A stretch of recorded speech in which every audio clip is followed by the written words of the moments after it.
Iniciando a maquiagem pela área dos olhos, utilizo um corretivo cremoso para neutralizar a pálpebra, dando maior fixação e pigmentação à sombra. Em seguida, esfumo com uma esponjinha. Para construir o esfumado, utilizamos diferentes tamanhos de pincéis. O maior é para a sombra mais clara. Em seguida, utilizo um pincel um pouco menor para inserir uma sombra um pouco mais escura. Dessa forma, quanto mais escura for a sombra, menor será o pincel utilizado. Deposito a sombra mais clara no canto externo do olho, fazendo movimentos de batidinhas. Com um pincel um pouco menor, vou com uma sombra mais amarronzada em direção ao côncavo no canto externo dos olhos, esfumando bem para não ficar nada marcado. Para intensificar a cor escura no degradê, utilizo um marrom mais frio do que o anterior, com o pincel menor ainda. Faço movimentos de batidinha para esfumar bem. Levo em direção ao côncavo com cuidado para não manchar a cor depositada anteriormente.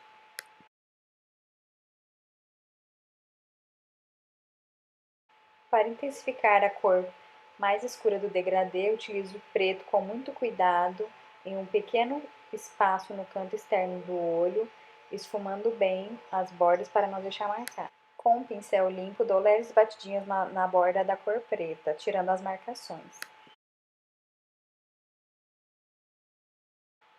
Para iluminar o olhar, utilizo uma sombra no tom de dourado no meio da pálpebra móvel.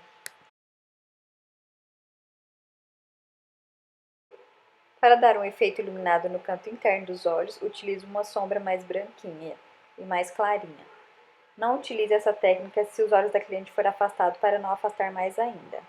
Com o pigmento e uma bruma fixadora, aplico no meio da pálpebra móvel, dando um ar mais sofisticado para essa técnica.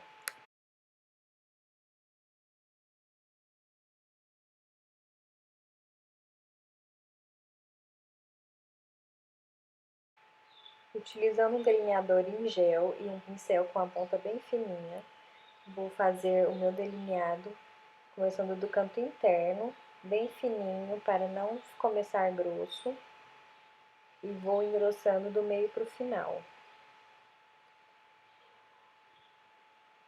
Do outro lado a mesma coisa.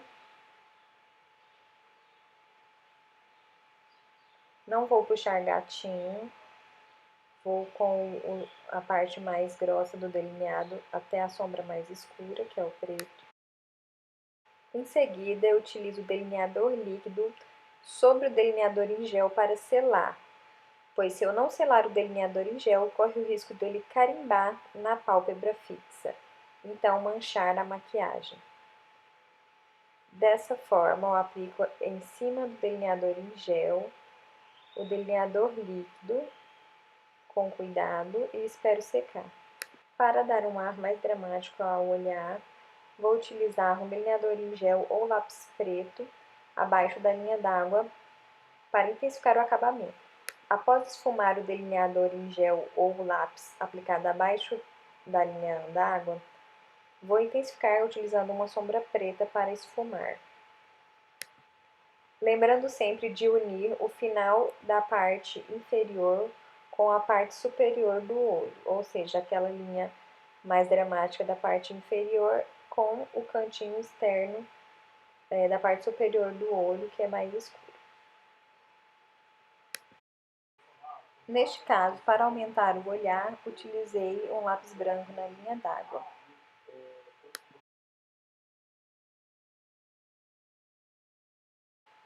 Utilizo uma máscara de cílios à prova d'água para evitar de borrar a maquiagem caso a cliente chore. E assim dou mais pigmentação e volume aos cílios, antes de aplicar os cílios postiços.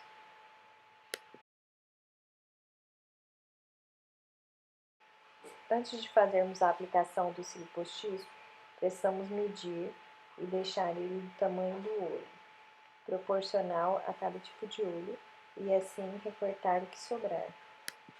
Utilizamos uma pinça para posicionar os cílios com a cola no meio do olho e em seguida fixamos as laterais, o canto interno e depois o canto externo. Fazemos a preparação da pele utilizando um corretivo abaixo dos olhos para corrigir olheiras e também já corrigir o nariz. Em seguida, esfumamos utilizando a esponjinha. Para neutralizar a pele e o corretivo abaixo dos olhos, utilizei a base de acordo com o subtom da minha pele, puxado um pouco mais para o amarelado. Para fazer o contorno do rosto, você pode utilizar uma base ou um corretivo mais cremoso, de tom mais escuro do que a pele, devolvendo assim a sombra natural do rosto.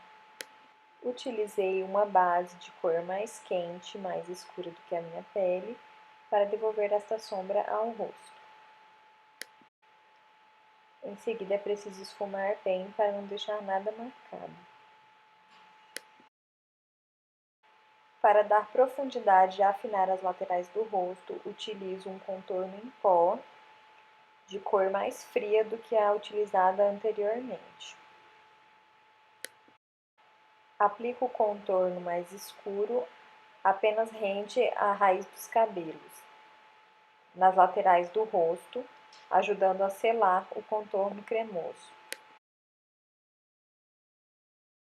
Após selar o contorno quente com um contorno compacto em pó frio, utilizo o blush nas maçãs do rosto, dando um ar saudável à maquiagem. Então é hora de iluminar o rosto, principalmente acima das maçãs, entre as sobrancelhas, na ponta do nariz, se for necessário, no queixo, deixando assim a maquiagem mais sofisticada e glamourosa. Para ajudar a selar as partes mais claras do rosto, vou utilizar um pó compacto um pouco mais claro do que o tom da pele, para selar abaixo dos olhos principalmente. Para garantir que a maquiagem não transfira ao encostar em algum lugar ou em alguém, vou utilizar um pó solto de subtom amarelado para selar a pele. Após depositar o pó solto nas áreas mais claras do rosto para selar, utilize um pincel para esfumar e retirar o excesso de pó. Para dar um formato mais delineado aos lábios, utilize um pincel para batom. Dessa forma, aponte o pincel para os cantos da boca e defina assim o contorno.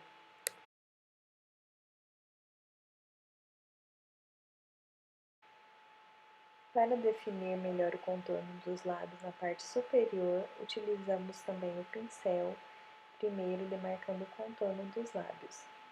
Em seguida, utilize o pincel para aplicar o batom no meio ou no centro dos lábios. Pode ser utilizado técnicas para aumentar ou diminuir os lábios, dependendo do gosto da cliente ou da necessidade do formato da boca. Para finalizar a maquiagem e tirar o aspecto de pó, pode aplicar uma bruma fixadora e também um fixador de maquiagem. Este foi o resultado final da make. Uma make mais sofisticada para o dia ou para a noite.